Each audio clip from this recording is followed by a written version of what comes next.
What's going on, guys? Big Mike, D717 Outlaw back with you here. So finally getting back to working on the bike, trying to do a little bit of TLC. I think in the last upload I had said about the turbo bike, there were a couple little things that I wanted to look at just to make sure that everything was still good with the bike.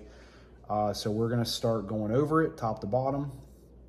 So one thing that was just more of a pet peeve of mine is I always hate how, like, whenever you use chain lube and everything, just everything gets gummed up over time. You get dirt and debris and things that get picked up from the track and on your chain. So we're pretty much just going through and cleaning. So I did put a little bit of cleaner on here, but we're trying to get some of the dirt and debris and junk out from around the sprocket, just to kind of tidy things up. You can see I got a little bit here on the cover, but just cleaning up. We're going to go ahead and do oil change here. Probably go over, make sure that our fuel filter is good and ready to go. But other than that, not a whole lot. I did take the cover off of the air cleaner, just to make sure that the turbo and everything felt good, doesn't have any wobble, like, so the bearing and everything's still doing good. Filter, not too bad. Maybe a little dirt, but more dust than anything, but I can clean that. That's not too bad. That is a cleanable filter. All of our drain lines are looking good. We have our heat blanket, that's looking good. Pipes, if my camera wants to focus. Maybe I can tuck you guys up in there somehow. I don't know. But everything in there looks good. Everything's nice and tight. I went ahead and checked some of the clamps. Clamps look good. I'm going to check the top ones, check the clamps going from the throttle bodies. I'll check the bottom clamps as well. And yeah, pretty much like I said, we're just going to give the bike a good once over, make sure everything checks out, because like I said, the low boost thing had me slightly concerned, because I don't know if that's leaning out the motor, making it faster, or if that's just a fluke thing on me. The other thing too that I want to do is, as much as it might be overkill, I have to check with a buddy if he has a compression tester, just because I want to make sure. But you can tell that some oil has been coming out of the breather at some point. And I know whenever I first built this bike, it did have crankcase pressure.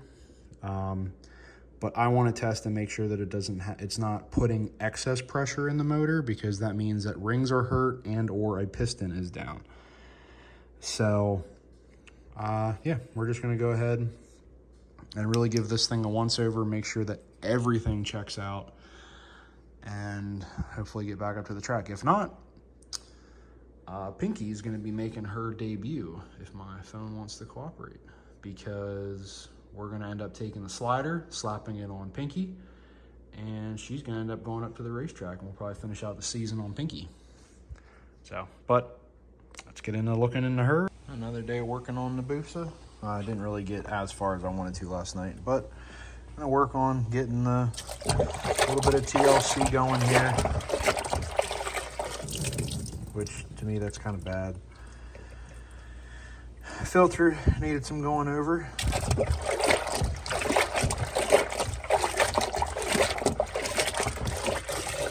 Sprayed it down with filter cleaner. That's kind of bad. That's sad part is that is the second time that I've done that. But yeah, got a little crinkled. That was my bad, and that was whenever it had stock bodywork. This filter's done pretty good. Just been keeping it clean. That's about it. All right, guys, went through, disconnected our lines, drained the tank, because it's just the easiest way to do it. Looks like a little bit of stuff came out from the filter side, but yeah, it's one reason I did get the jegs. So this is a filter that's rated for ethanol. So hopefully whenever we decide to make the switch to running E80 or what is it, E85, E90, E98, whatever, this filter should hold up. So I'm gonna go ahead and grab another wrench, pull this off. We're gonna check the screen, see how she looks. Well, I'll be honest, I did not expect to see a little piece of metal. I wonder if there was something in the tank, but thank God I put that filter on. Looks like it caught a little bit of debris. Looks like a bug possibly snuck its way in there. But we'll go ahead and clean that out. This filter pops out and spray it off, put it back in. If not, I'll put the other one in, because when I bought this, if I remember right, I can't remember if I spec'd another filter or just bought another filter. But I do have an additional filter with O-ring to go ahead and slap in this. But let's clean that out and get her back together. All right. Filter's all mounted up, ready to go. Next we're gonna do is, I'm gonna try to see if I can pull these freaking plugs out. I'm gonna be honest, ever since I did the turbo, the biggest thing I'll admit that I am not a fan of is trying to do spark plugs, getting around this air box. It's not too bad, it's just number 2 is a little bit tight because it's like right on the other side of this clamp. But yeah, let's pull the plugs, check her out. Draining the oil, and honestly, it doesn't look bad. So I'm just gonna go ahead and clean up my plug. And yeah, nothing looks concerning with the oil. I'm pretty sure I did this backwards because I think I wanted to do the plugs first, but oh well. I want to do oil change anyway because I haven't done an oil change yet this year. So, well, I did one in the beginning of the season, but I haven't done one in between. So, let this drain a little bit more, pull the filter, and I think she's good to go. Oil does not look concerning. It actually looks relatively new. So, yeah. All right, guys, well, pop the coil out and pulled plug 4, and it doesn't look too bad. It's fairly clean, because usually I just check these beginning of the season and then we'll run them. So I'm trying to get the darn camera to focus. But color don't look too bad, and I'll clean it up, but we're gonna go ahead and pull all the rest and see what they look like. Number 2 cylinder, I always hate. I had to pull the charge box off just to get to that cylinder. But the rest of them definitely did lean a little bit, because a couple of the plugs have, like, the tips are white, but the rest of the plug itself is brown, so it must have leaned a little bit. So what I might do, possibly, is try to talk with a buddy before the next race and check on if I can pull an injector and try to see if maybe my injectors just need cleaned. But I don't think my injectors should be hurt, because, I mean, everything seems about right, but I don't think we had the duty cycle too hot to where it would hurt them. But go ahead and check cylinder 2, and then we can put everything back together. It's one little thing I hate, is I had to pull that off just to get to that. I could probably just disconnect this one and move it, but the tip of this pipe sits like right there, so it's a hair easier just to pull that. Just pop the clamps loose, pop the locking tabs off, and then just undo it. So, all right, guys, well, everything pretty much checks out. Put some fresh oil in her, fired her up, double check the temps. My usual way to tell if it's lean, granted it's not while it's under boost, is I always take a temp gun and hit the headers, see if the temps are off. All the temps are within 10 degrees of each other, so everything seems to be good there. Double checked for any oil leaks. Yeah, I mean, nothing with the bike really screams that something is wrong. The only thing that I might consider, like I said, is possibly pulling the injectors and at least having them cleaned, or seeing if I can just clean them here at home. I've been tempted to buy an injector cleaner. They aren't crazy expensive, but it's something that I could put here in the shop and just have it just in case. But yeah, everything seems to check out, so we're just gonna keep on rolling.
guys, well, we're back home after running up at Beaver. We were going to stay for kind of, I guess, a double header. We were going to stay into Sunday. Decided against it just because SBRA, I haven't really run that series, but also just have some things going on. Figure we come home. We got knocked down in round 1. The bike did good. I cut a good light. Unfortunately, didn't run the number. So, hey, it is what it is. That's racing. I was going to do the buybacks. Wasn't really a whole lot of bikes up there. So, honestly, going for any kind of money or for points definitely wasn't for anything, because buyback, you don't get any points after round 1. So, it wasn't really beneficial to buy back and try to run more rounds, kind of just for the hell of it, I guess. So, they went up and raced. Ended up being, we actually left before the final, but just because it was so hot. I mean, we took a case of water up, and I'm pretty sure me and Cassidy drank the whole case, almost. But the final up there was Kevin and Lenny. Lenny was actually the guy that beat me in round 1. So, it is what it is.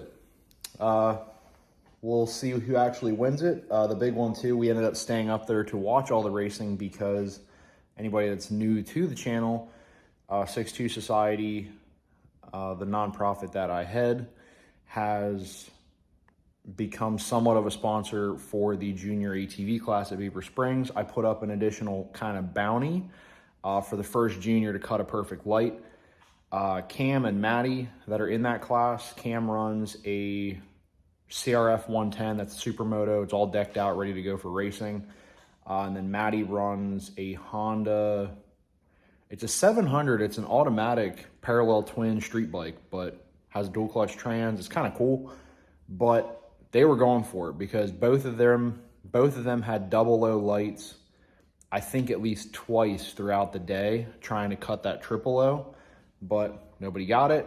The bounty carries over into the next race. So next race, I'll be putting up another $50 bounty to help out the kids. But nobody got it this weekend. So we are going to end it with this in the video. There is a kind of a very big opportunity for running the remainder of the season. I've been contemplating. I've been talking with a lot of guys about what to do with the turbo motors, what I should try to do to the turbo bike to make it quicker or to make it more efficient and everything. A lot of people were saying go with a standalone. Some people were saying build the motor, get a standalone. A couple of the guys up at the racetrack just said, since I have it, why don't I just go run NA? Well, I have the option to, because I have a pink bike that is NA, does have a hand clutch, but since they're kind of interchangeable, I can go ahead and pull the slider off the turbo bike, throw it on the pink bike, go up and run it. So that has been a contemplation here to not finish out the season, but to kind of maybe go a couple rounds, do a couple races here, is to actually run the pink bike for a couple races, like convert it over, put the slider on it, get a new sprocket set, get that thing set up to go for 8th mile, and just see what it does. It would be something nice. It'd be a little bit of change of pace, but if I put the slider in it, I can still kind of get a feel for tuning on the slider, but also as long as I save all my measurements and tunes that I have in the turbo bike, all I have to do is just pull the clutch cover off, pull the baskets out, put everything back in the turbo bike, and it's ready to go. So that is a contemplation. I am thinking about it just because it'd be something a little bit different, but also with some of the heat, because we've been getting ridiculously high heat here for, not really ridiculously high, but it's high enough so far this year. It's been in the 90s with like 80% humidity. Today, the humidity went up to like 82%. The water greens were crazy high, at least compared to what I've run the rest of the year.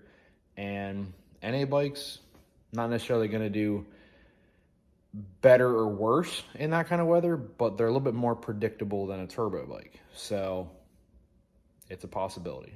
But anyway, guys, we're going to end it there. As always, I hope you liked the video. If you do, give it a thumbs up. Anything more about the bikes, more about the channel, drop those comments down below, as well as check the description for the companies that help bring this channel to you guys. All the companies that are listed down below are companies that I buy parts from. They're people that I get advice from, especially on builds. And yeah, just go ahead and check them out. And we will catch you guys in the next one. Hit the subscribe button. And as always, guys, ride safe, ride smart, always your helmet. See ya.